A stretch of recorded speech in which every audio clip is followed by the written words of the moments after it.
औज़ु बिल्लाहि मिनश शैतानिर रजीम बिस्मिल्लाहिर रहमानिर रहीम। लेकिन इसके बावजूद I am sure on it he is coming. Imran Khan अगर जिंदा रहता है जुलाई अगस्त तक तो इमरान खान ही इस मुल्क का मुस्तकबिल होगा। मैं उसका मुस्तकबिल ये देखता हूँ। इन्नल्लाह यअमुरु बिल अदल वल इहसान। बेशक अल्लाह हुक्म देता है इंसाफ करने का और एहसान करने का। पाकिस्तान की सियासत दुनिया बदलने जा रही है। वो लोग जो सदियों से खा रहे हैं वो नहीं खा पाएंगे। यार खुदा का खौफ करो, जिन लोगों को अपने घर से वोट नहीं मिलते वो हमारे रहनुमा हैं। पूरी की पूरी अपनी सियासत भी उजाड़ दी, उन्होंने पूरी की पूरी अपनी दरबार शाही भी उजाड़ दी, लेकिन कोशिश ये की कि जेल न जा सकें। इमरान खान, बिलावल, मियां शहबाज शरीफ, नवाज शरीफ और मोहतरमा मरियम नवाज शरीफ साहिबा, इनमें से कौन बनेगा प्राइम मिनिस्टर की पेशगोई करूंगा। मैंने आपको बताया था कि फरवरी 2024 के एंड से लेके अप्रैल 2024 के एंड तक पॉसिबल होती हुई नज़र आ रही है। इस टाइम पीरियड में खान साहब को बेल मिल सकती है, उनकी रिहाई पॉसिबल होती हुई नज़र आ रही है, क्योंकि ये टाइम पीरियड खान साहब के लिए ज़्यादा फेवरेबल मुझे नज़र आ रहा है। और मेजर चेंज आएगा जब अप्रैल 2024 के अंदर पाकिस्तान तहरीक इंसाफ की बर्थडे आएगी। उसके बाद पार्टी का बहुत स्ट्रॉन्ग कमबैक होता हुआ नज़र आ रहा है। उसमें पाकिस्तान तहरीक इंसाफ दोबारा से कमबैक करती हुई स्ट्रॉन्ग पोजीशन में बनती हुई नज़र आ रही है। और जो पाकिस्तान की अवाम है वो अपने हकूक़ के लिए फ़ाइट करेगी, और इस दफ़ा सिर्फ फ़ाइट नहीं करेगी बल्कि उनको हासिल भी करेगी। और वो मेजर तब्दीलियाँ हमारे लॉ एंड ऑर्डर में भी आएंगी और पॉलिटिकल प्रोसेस में भी आएंगी, और बहुत सारी निज़ाम के अंदर तब्दीलियाँ आने वाले टाइम पीरियड में हमें देखने को मिलेंगी, जिसका आगाज़ होने जा रहा है, जिसमें मेजर पार्ट जो है वो प्ले करेंगे Pakistan Tehreek Insaf after April 2024 and definitely Imran Khan साहब, क्योंकि उनका चार्ट बहुत ज़्यादा स्ट्रॉन्ग बनता हुआ नज़र आ रहा है। अब आप देखिए, हमारा इल्म कहता है खान साहब अब जेल में नहीं रह सकते। फ़ैसले उनके ख़िलाफ़ आ रहे हैं, उनको सज़ाएँ दी जा रही हैं, और किसी में 14 साल, किसी में 10 साल, किसी में 7 साल, और ये सारी बातें आ रही हैं। एस्ट्रोलॉजी के कानून के मुताबिक ये फ़ैसले, ये सज़ाएँ, ये चीज़ें कोई माना नहीं रखती, क्योंकि खान साहब का ज़ायचा पैदाइश बहुत स्ट्रॉन्ग है। तो सबसे पहले मैं इद्दत के हवाले से ही बात करता हूँ कि शरई निगाह से किसी को ये हक ही नहीं है कि इस तरह गवाही दे कि औरत की के तलाक की इद्दत ख़त्म नहीं हुई या हुई है या कब हुई है, ऐसी कोई बात नहीं। इसकी गवाही तो सिर्फ बीवी बेहतर जानती है, दूसरे नहीं, हत्ता के शोहर भी नहीं कह सकता, वो भी गवाही नहीं दे सकता, वो भी नहीं जानता कि इद्दत खत्म हुई है या नहीं।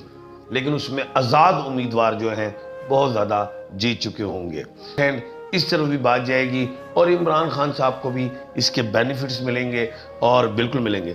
है ना, मुझे मैं बार बार आपको कहता हूँ कि मुझे IK के ज़ायचे में स्पिरिचुअल पावर्स खड़ी नज़र आ रही हैं, तो कुछ भी हो जाएगा। वासिफ अली वासिफ साहब का एक कॉल है कि अगर आपका ताल्लुक़ अल्लाह से है तो हो सकता है कि आपकी तकलीफ़ें कम ना हों, लेकिन उन तकलीफ़ों को बर्दाश्त करने का पहाड़ जितना हौसला अल्लाह आपको दे देगा कि वो तकलीफ़ें आपके लिए तकलीफ़ें रहेंगी नहीं। तो शायद उसके लिए ये जेल जो है वो जेल रही नहीं, उसके साथ कोई ऐसा अल्लाह की तरफ से मामला है, उसके लिए ये मुश्किलात ही नहीं है। मतलब लोगों के लिए ये पहाड़ है और वो वहाँ खड़ा मुस्कुरा रहा है, उसको सजा हो रही है, वो मुस्कुरा रहा है, उसको सजा हो रही है, वो कहका लगा रहा है। तो सर वो को तो कुछ और कर रहा है ना। ये आम सिचुएशन क्या है, ये मतलब आपका क्या ख्याल है कि ये कैलकुलेशन गलत क्यों हो रही है? हम लोगों ने, जो लोग देखे हुए हैं ना, जिनकी बुनियाद पे हमने वो कैलकुलेशन की हुई है, ये उस कैटेगरी में नहीं आता। It's something else from the God. ऐसा ही है, ये को अल्लाह ने काट के भेजा है कि ये इसने करना है। तो सर ये अनयूजुअल आदमी है, इसका जायचा भी अनयूजुअल है, इसकी एनर्जी भी अनयूजुअल है, तो इसके हालात भी अनयूजुअल ही होंगे। लेकिन इसके बावजूद I am sure on it he is coming. तो भाई जो नंगे पैर जाता है मदीने में, उसकी कदर व मंजिलत अल्लाह की बारगाह में नहीं है। इमरान रियाज खान ने कहा कि ये आउट ऑफ द सिलेबस आदमी है। अच्छा, ये तो वाकई Imran Khan is out of the syllabus आदमी है। ये तो ऐसा पेपर है कि जो पढ़ाया ही नहीं गया। मैंने आपको बार बार कहा था कि he is a spiritual lady, he is very near to God. तो बुशरा बीबी पे हाथ डालने का मतलब जवाल है। फरवरी का तीसरा हफ्ता, दूसरा तीसरा हफ्ता बहुत ज्यादा कॉन्फ्रंट्रेशन में, शदीद तरीन कॉन्फ्रंट्रेशन में नजर आ रहा। अभी तो कुछ भी नहीं है, हो सकता है इलेक्शन में ये बज़ाहिर अपनी मर्जी के नताइज लेने में भी कामयाब हो जाएं।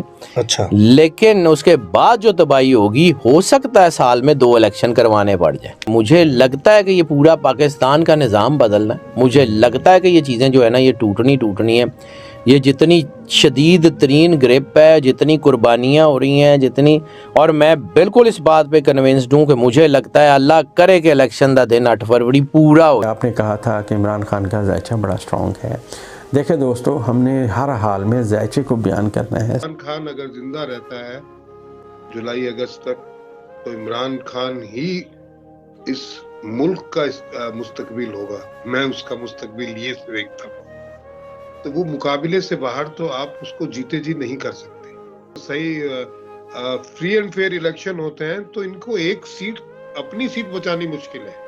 हालात जो आवाम के मन में जो जिस तरीके का अभी क्रोध जो है जिस तरीके का है, मुझे लगता नहीं है। लेकिन ये फिर भी उसको मैनिपुलेट करके किसी न किसी तरीके से आवाम के मत्थे किसी न किसी को मरने वाले हैं। और ये मरने वाले और आवाम सड़क, क्योंकि आवाम को तो पता है किसको वोट दिया है।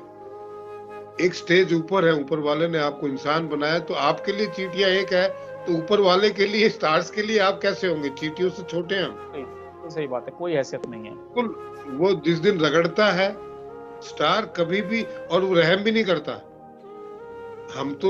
हमें तो मालिक ने रहम अंदर हमारे डाला है, उसका कोई रहम नहीं। तूने गुनाह किया, तू जा दोजख में, खत्म।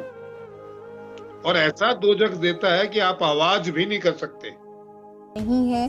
अच्छा, अगर खान साहब ने अपने रवैये बदले, थोड़ी सी मुफाहिमत दिखाने की कोशिश की, तो 10 जनवरी 2024 से शुरू होने वाला टाइम खान साहब को सपोर्ट कर सकता है। वरना अक्टूबर तक खान साहब जो हैं अभी थोड़ी सी सख्ती का शिकार